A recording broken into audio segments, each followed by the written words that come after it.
All right, everyone, good afternoon, and welcome to the last session of the first day of the first Virtual Information Literacy Summit.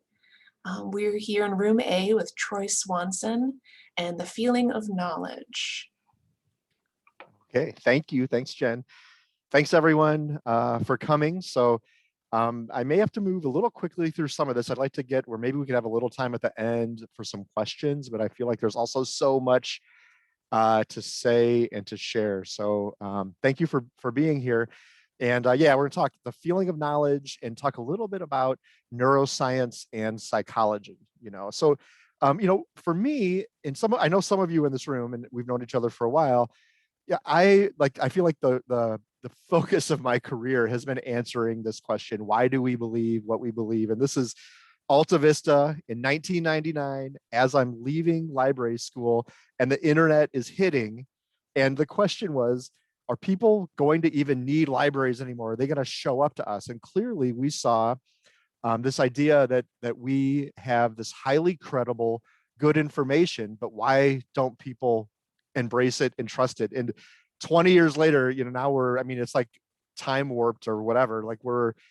I feel so we've taken a big step in sometimes maybe the wrong direction. So before I get started, let me offer a couple disclaimers just to protect myself. So first off, it's always dangerous to be delving into disciplines that are not your home discipline.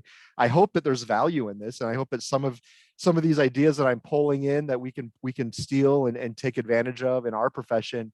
But I'm not a neuroscientist and I'm not a psychologist, so I'm sure there'll be some things I screw up. So for those of you who have maybe graduate degrees in those fields, I ask for your forgiveness in advance. And disclaimer number two, I'm going to be talking a lot about the brain. And I'm really making the assumption of a kind of normative brain, neuronormative. So whatever that means. There's no brain is the same. There's a range of different things that influence, how our brains work.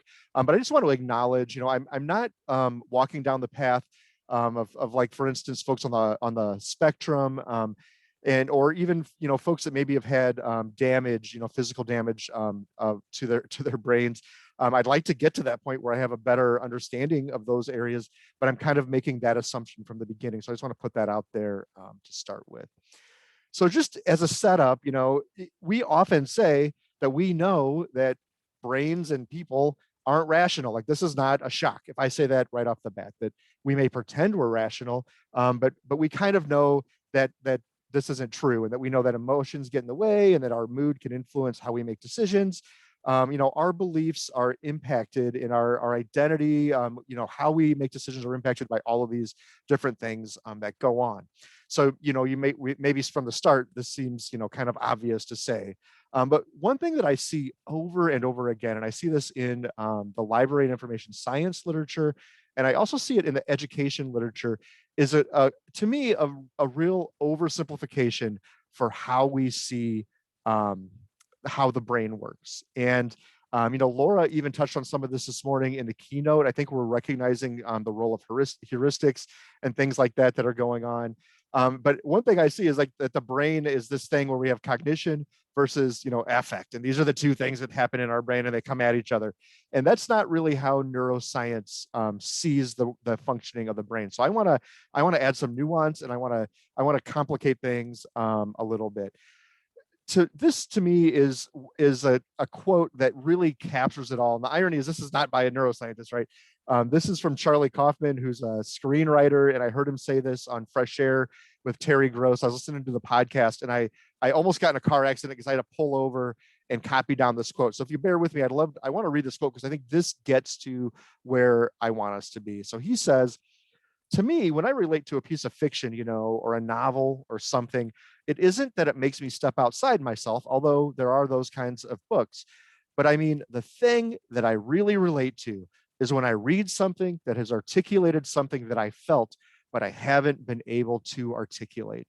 And that is the thing that I feel like is the powerful step that I feel like that we don't always acknowledge, is that the powerful moment happens. The lightning bolt moment is when you find something that isn't foreign to you, but you find something that pulls out a feeling inside of you that you just know that it's true, and that it's not rational, it's not even cognitive in so many ways, right? It's something that's deeper down in it. So if you want to jump out now and go to a different session, that's fine, because this is what we're going to get to by the end. I'm just going to ruin it right now. Is that knowledge, to know something, is a feeling, and I want to explain what that is and what that means. But to do that, we have to start with the brain, of course. So the brain is the most unique, most important organ that we have in our body. The brain lives in a box. It's locked away. And that the important thing is the brain doesn't have direct access to the outside world, right? It only accesses the outside world through the inputs that it gets through our sense organs. It has a few actual main jobs. And reading Socrates is actually not the main job, even though we may wish that it was. The main job is that it manages our body budget. It keeps us alive. It is a sensory motor integration device, which means it takes senses from the outside, and it uses them to do things, to keep ourselves alive, to find food, to avoid danger, that kind of stuff. And most of the brain is actually devoted to these core functions that every living thing has to do. So defend against danger, manage our energy supplies and waste, balance out fluids, and of course, reproduction to keep species alive. That's really what the brain is all about. In and of itself, and I won't go into too much of the actual neurophysiology, because number one, it's sort of sketchy in my own brain sometimes about it. I'm learning as I go, but I do think there's some things that I want to acknowledge, kind of the big picture, right? Is that neurons do nothing on their own. Neurons are part of networks. They're really part of circuits that do things. Neurons do have specialties, but it's not like there is one circuit that just smells things. There's always overlapping roles that all of our brain circuits have. Importantly, there are core systems at work, and those systems work together to regulate your body, to create mental states, and to just function, right? And when we have a behavior, and so this is interesting thinking about like information behavior, there actually can be multiple circuits that produce behaviors that we may call the same thing. So kind of a classic example is that if we say fear in Western thought, there, like, the word fear has a specific meaning, there actually could be multiple circuits that actually produce that reaction that we call fear. So there's some semantics at work, but also there's some things behind the scenes where different brain networks are causing different outcomes. So it's not a one-to-one. If I'm sad, it must be this. If I'm scared, it must be this. If I'm happy, it must be this. If I read Socrates, it must be this. It's super important for us to recognize that neuroscientists and psychologists don't really, they may use the word knowledge, but in the brain itself, there is no thing called knowledge. And I think this is important for us as information scientists, especially because we throw around that word knowledge often as if knowledge is a representation of that physical thing on our shelves. So that book on our shelves, we read it, it becomes knowledge. The word memory is really where neuroscientists go with this, and that when we recall anything and we interact with the world, it's really an act of memory. And explicit memory are the key things that we're often after in terms of learning, right? We can break those down to two different types. Semantic memory, those are the things you know about the world, and episodic memory, which are the things that happened in your life. So you can remember that you did a thing, that's episodic memory. If you know that Chicago is a city in the state of Illinois, that's really semantic memory. But neither of those things would count really as knowledge in the way that we tend to throw around the word knowledge. And along with that, we often will treat memory as if it is some kind of recording device. So we're going to learn a thing and we can recall that, right? And I think all of us know it's a little bit more complicated, but the evolutionary point of memory isn't to recall our lives. The evolutionary point of memory is to try to keep us alive as long as we can, right? And because of that, memory is really not evolved to replay specific moments. That's why we're not good at capturing some of those details. But what we're really good at is helping make sense of our world through memory. And that's especially emotionally charged memories. So if I think about the past, I was actually before this just talking to Lisa about a dinner we had at the very first Information Literacy Summit 20 years ago. I have no idea what we actually talked about, but I can definitely remember the emotions of that moment, right? I remember that it was this really great conversation and this kind of relief that I felt that there was someone else in the world dealing with some of the problems that we were dealing with in our library. Again, I don't remember exactly what we talked about, but if you had a conflict with an old roommate, or the last time you spoke to a family member and you had a negative interaction, you may not remember the details of that interaction, but you will remember that emotional background radiation that was there, right? Like, was this a good interaction or a bad interaction, right? So memory is this kind of imaginary space that brings together the self, emotion, events, and importantly, an interpretation. And that's what memory is really about. So that the next time you show up and you see that other person and they're really angry at you and they might attack you, your memory is protecting you to stay away from that. Like, that's the core evolutionary purpose of memory. When we bundle together different memories and we build our networks up, we build things that the psychologists call schemas. And these are models or generalizations about how the world works. So if I was going to tell you to describe an apple, everyone could probably know what I mean by the word apple. And we have a schema for what counts as an apple. It's not that specific one apple I ate earlier this week, but it's a kind, it looks a certain way, it has a certain color, it tastes a certain way. We have these schemas built up for all different kinds of things that we walk into, right? And again, schemas are to help us understand and make predictions about what might happen in the future to protect us and help us to be successful. And important to me in our information world is that we build a self schema. So this is like our working self, that if I am this type of person, I will do this type of thing, and I hang out with these kind of people. So this is our self concept. This brings together our episodic memory and our interactions and how we fit into the world. So it's pulling together our past and puts us in the present and helps us think about what the future would be like for us. So this is a really big factor in how we interact with the world. How do we see ourselves, who we are, and how we have this representation working in our head. So then one more step is that our brain, actually, there's some really convincing research out there that shows that our brain is actually reacting to things faster than our sensory inputs can bring in the information from outside.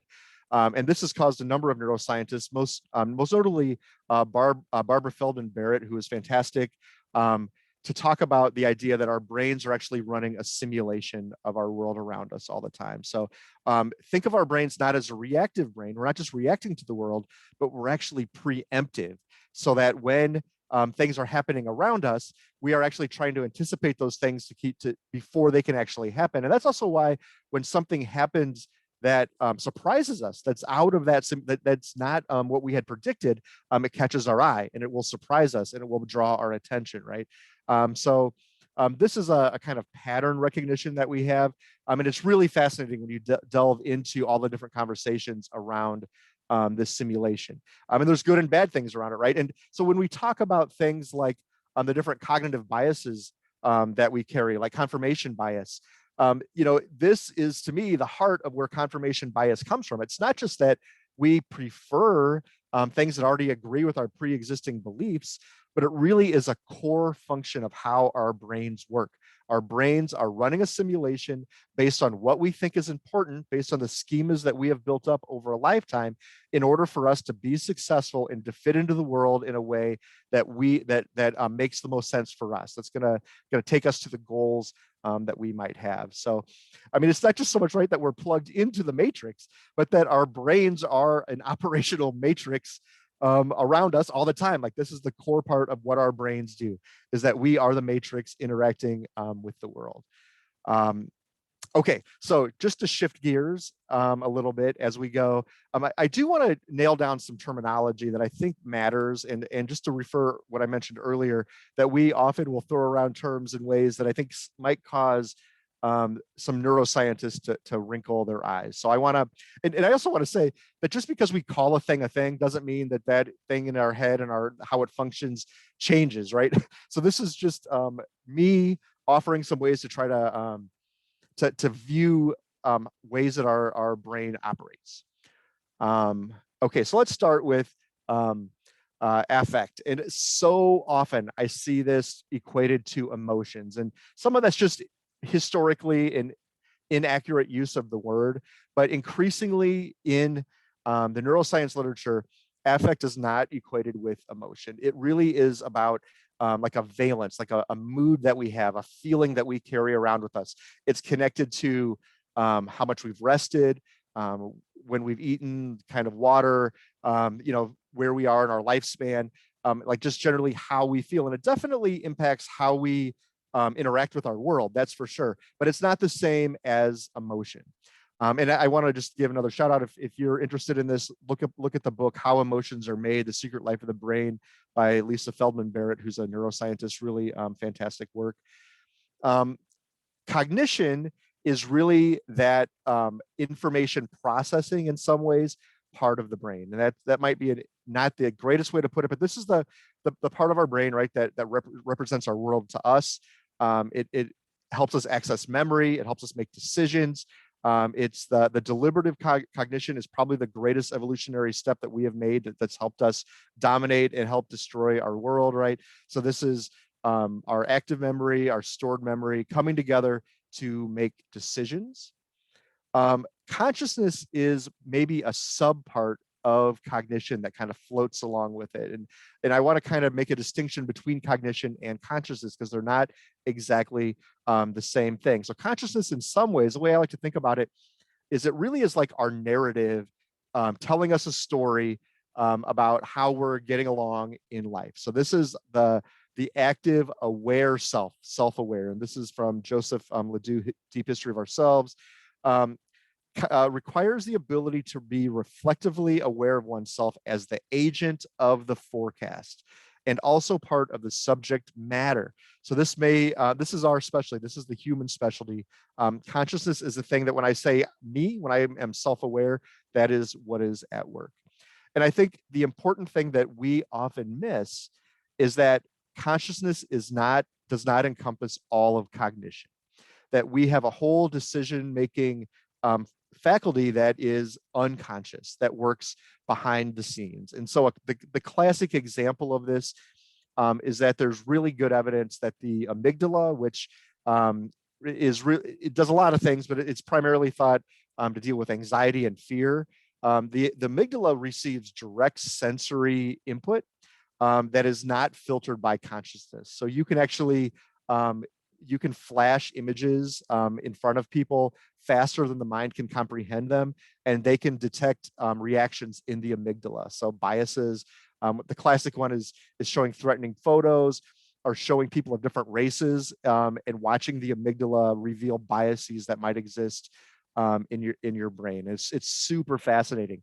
So what one network that they think happens is that you could have something happen in your brain, or to you in the environment, and your amygdala may take action, but then your conscious self can intervene and pull that amygdalary reaction back. And you may have an instance of anxiety and then calm yourself down. And when they do brain images of really high level meditators, you can actually see the frontal cortex and the cortical parts of the brain actually calming the rest of the brain. It's super fascinating, really amazing at work. But anyway, this is a long way to say there are schemas in the background that are working that our conscious brain does not have full access to, which is just really interesting and is as a step toward that idea of knowledge as a feeling, because it's not just what we consciously can think, but it's also what we unconsciously are perceiving and interacting with. Emotion. So this is a thing I wanted to kind of knock down a little bit here, is that the classical view of emotions, that they're hardwired, and if you're happy in one culture, you're happy in another culture, that these are these kind of brute reflexes that are built into our brain. But what we're learning more and more is that that's not totally true, that emotions are constructed, they're definitely culturally taught, and that language really has a big impact in naming how we view the reactions that we have to the world. So different cultures will have different understandings of what an emotion is. And importantly, emotion is increasingly seen by the neuroscientists as being connected to cognition. And let me just say, first off, there's not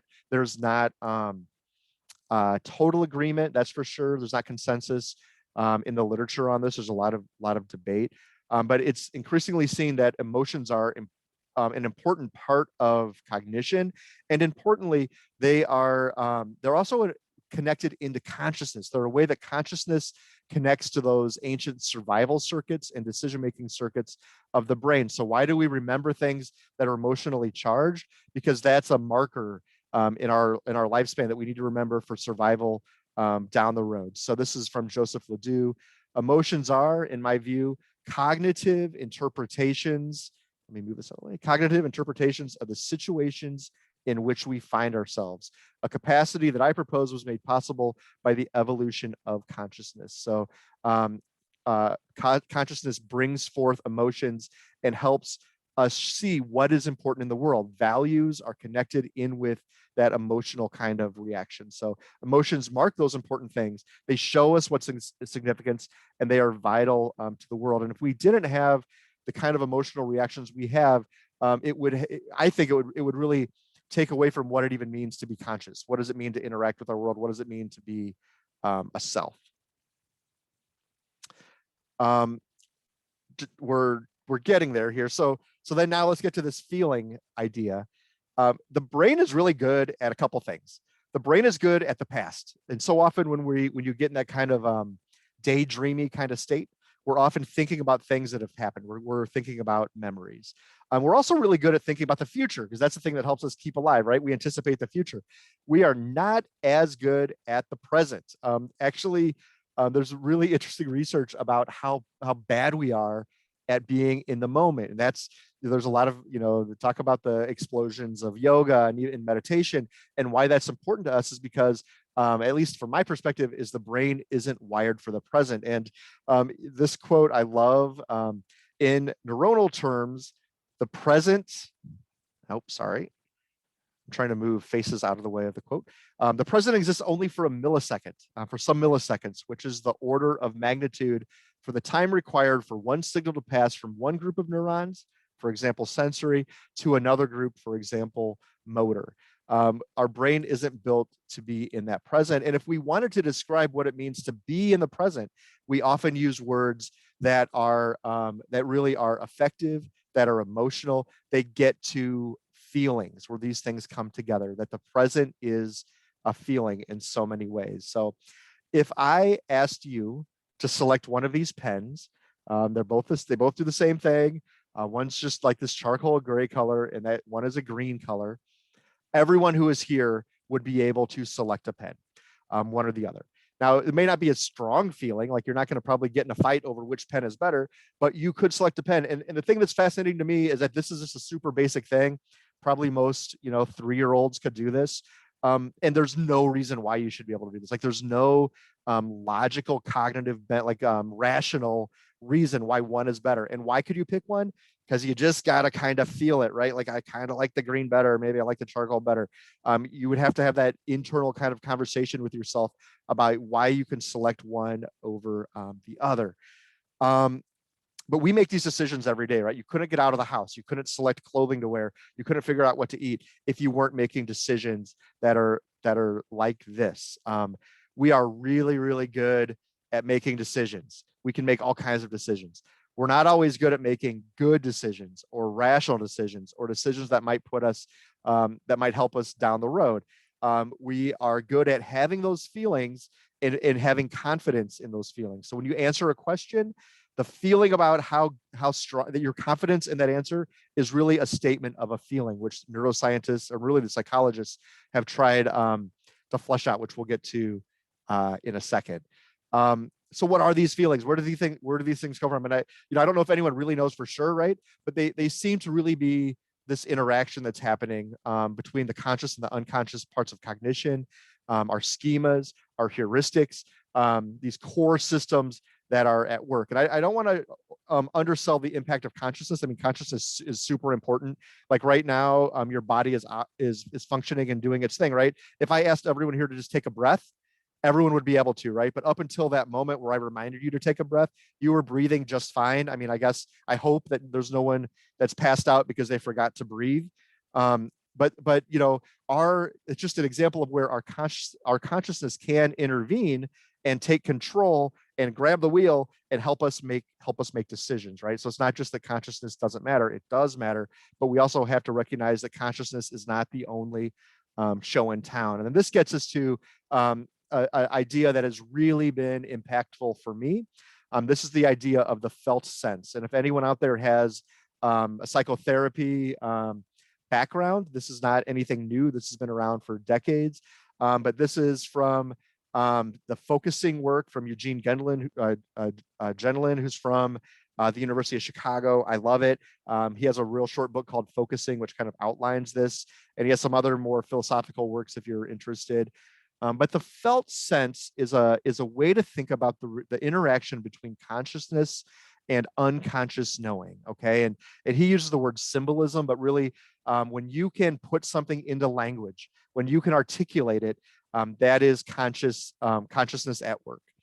And if you want to know what the felt sense is, it's really kind of a meditative point where if you quiet your mind, you try to sit and think about a question, and you think about it in your chest.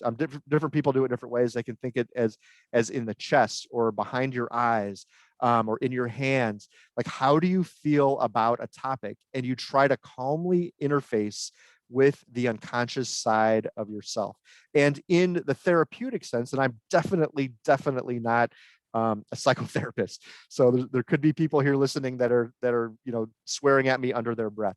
But the goal is for people that are really dealing with challenges in life is to calm yourself and try to think about where does the inner conflict that you're dealing with, where does it come from? And to find the source of that conflict. And in his focusing process, he is actually using a technique where you're using consciousness to ask your unconscious self to kind of feel where you stand on whatever topic is balancing you. And I don't know if this is exactly what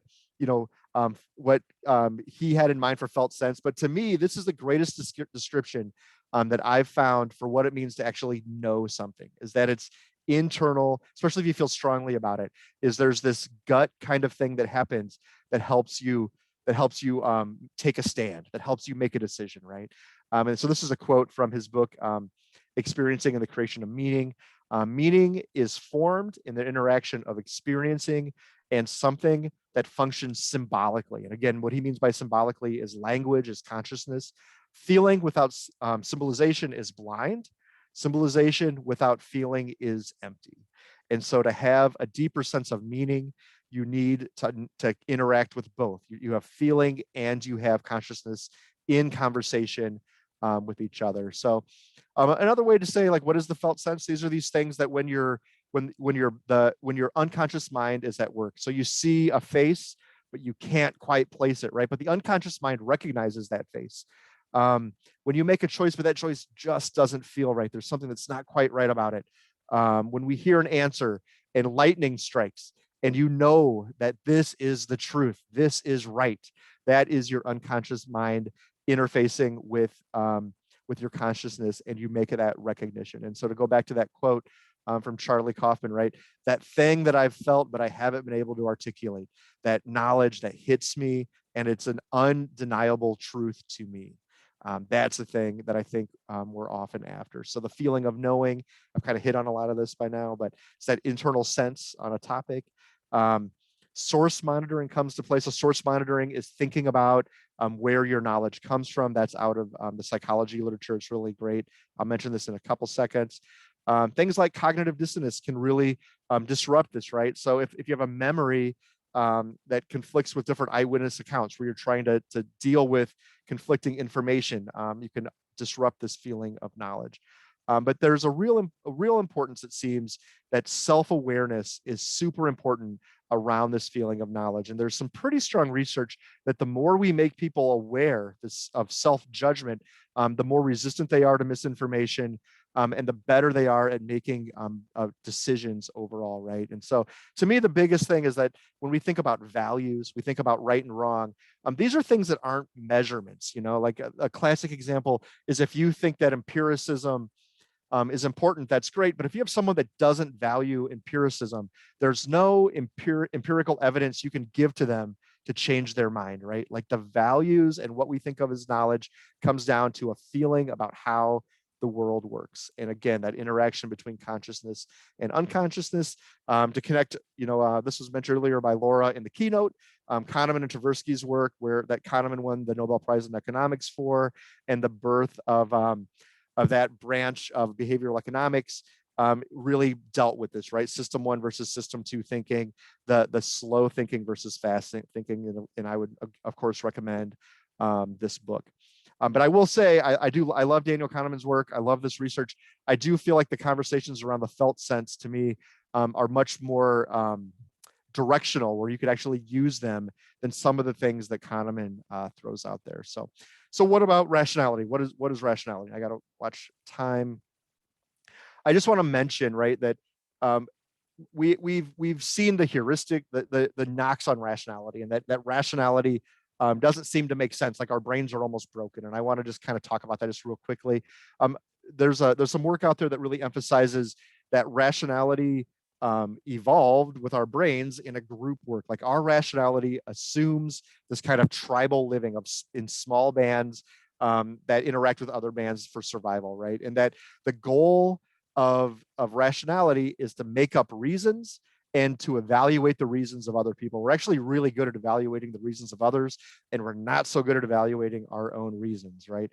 And that the rational side is often an explanation over top of some of these unconscious decisions. And this is just a great quote from the book Enigma Reason. I would recommend this. The main role of logic, we suggest, may well be a rhetorical one. Logic helps simplify and schematize intuitive arguments, highlighting and often exaggerating their force. So the goal is that you're in a group of trusted people that you're arguing with, and you hope that the group can logic their way to the best decisions, which of course presents us with some challenges that we live in less connected groups than we ever have historically. So it's important, right, to note that confirmation bias, which Mercier and Sperber call my side bias, is inherent in our thinking. Like it is based on our schemas. It is that simulation that we filter the world by what we believe and what we think is true. And we do look for novelty. So novelty will stand out to us. That's the kind of glitch in the matrix that comes out. But we have to figure out how we incorporate new things that don't quite fit into our existing worldviews. The source monitoring framework, I'm going to skip some of this kind of quickly for time because I want to get to the information literacy stuff. But the source monitoring framework is a work in psychology where they talk about how we can get people to be reflective and on where their sources of knowledge come from and how much we trust that knowledge when we're making decisions, which I think has some potential for us as we're teaching and thinking about ways that our students incorporate information literacy. I think I've already touched back to the pen. We'll just keep moving. So when you get down to it, it just feels right. So let's talk about the information literacy implications. So this is less about Trump. I just like the headline, Stop the Insanity. So, often when we teach research, we are assuming that we are living in this rational environment, that we are going to give students information source A, information source B, and they're going to come to conclusion C. And that's it, right? That we are in this perfectly logical thing, and you throw in enough sources and your outcome is going to be the same. There's a couple, Alison Gopnik, who's another neuroscientist, really emphasizes the idea that we are often teaching for this professorial mind, this conscious mind, and that where we fail, and this is why engagement matters, this is why active learning matters, is that we are not creating meaning, which means we're often not getting to that feeling of knowledge. We're not engaging the unconscious parts of our brains.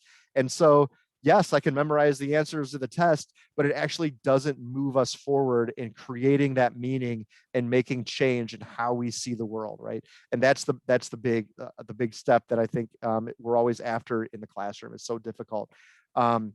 In terms of information processing, I think we have to recognize, right, that it's very complicated, and this interaction between consciousness and unconsciousness is really at the heart of it. And when we teach things about bias or misinformation, we often teach it as if it's some kind of processing error, not that it's a thing that's built into the schemas around us, right? Where there's some objective truth out there that we aren't that that if we can just get the good information, we can overcome that bias. And I think we have to be a little bit more nuanced and challenge students to recognize how their own schemas come into play.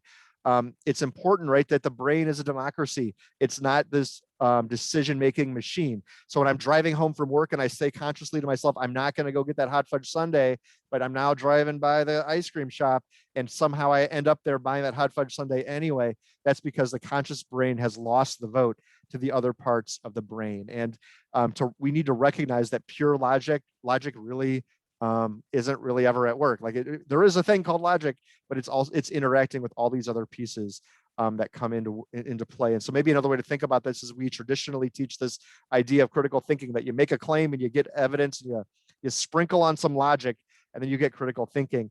And I would say that we need to really revise this. And this morning, Dane Ward was mentioned. Dane Ward had this great article about creativity and information literacy. And I feel like he was dancing around with some of this, right? That information literacy and critical thinking itself needs to be this kind of active imagination where we can hold multiple ideas in our heads at one time, and that we can think about what is embodied knowledge. What does it mean to feel knowledge?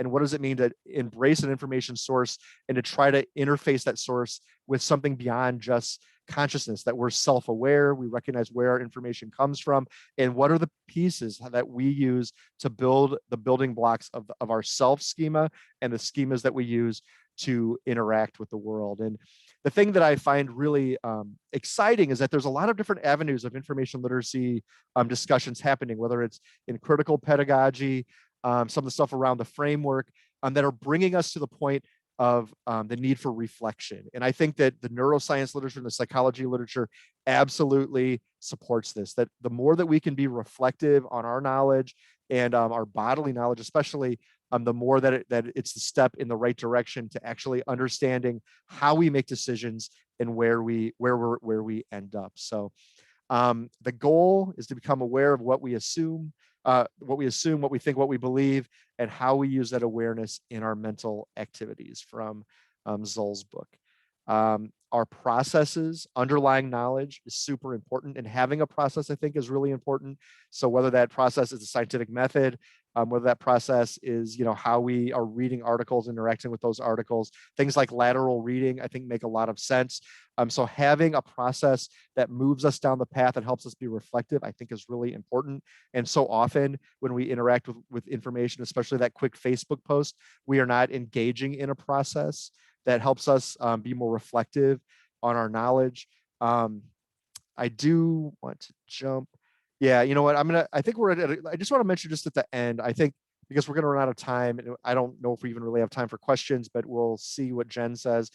I do think that this gives us a different idea on what the liminal spaces that we enter in education and how we can think about the threshold concepts, and I think the framework for information literacy, where it's not just that we're on this cognitive conscious understanding, but we are building a deeper unconscious understanding of the world. And that's when you cross a threshold, it makes me wonder, and I don't know if this is accurate or not, but I think it's worth asking, right? When you cross that threshold, is it really that felt sense that you're changing? Is it that bodily knowledge that shifts, where it becomes so ingrained with how you think in whatever discipline you're working in, that it becomes natural to your interaction with the information world? So with that, I will pause. We have a couple of minutes left, and I'll take a breath. And thank you all for sticking around and listening to me fly through these slides. Thank you. Yeah, we still have a couple of minutes if you want to take some questions. Absolutely, absolutely. Right. So anyone have questions you want to throw in? I know some things came up and there were some side conversations. I think folks can feel free to, if you want to raise your hand or unmute. Or just jump in. Yeah. Yeah.